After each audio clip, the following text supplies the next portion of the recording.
আলাদা করে মুক্তিযোদ্ধা কোটাকে টার্গেট করে আমাদের কোনো আন্দোলন হচ্ছে না।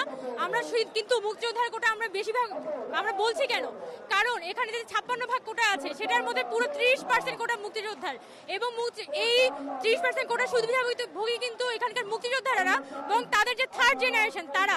এখন একজন মুক্তিযোদ্ধা উনি কোটাটা ব্যবহার করেছেন, তার পরবর্তী সন্তান ব্যবহার করেছেন, এখন তার নাতি নাতনিকেও কেন এই কোটাটা ব্যবহার করতে হবে? তারাও কি অনগ্রসর জনগোষ্ঠী? আমরা সেই কথাটা এই আন্দোলন থেকে বলতে চাই। আমরা আজকে এখানে দাঁড়িয়েছি এই 18 সালে, আজকে হাইকোর্টে শুনানি ছিল এবং হাইকোর্টের শুনানিতে তারা বলেছে যতক্ষণ পর্যন্ত না পূর্ণাঙ্গ রায় আসছে তারা এই সংক্রান্ত রায় দিবে না। মোদ্দা কথা তারা আমাদের আন্দোলনটাকে ঝুলিয়ে দিতে চায়।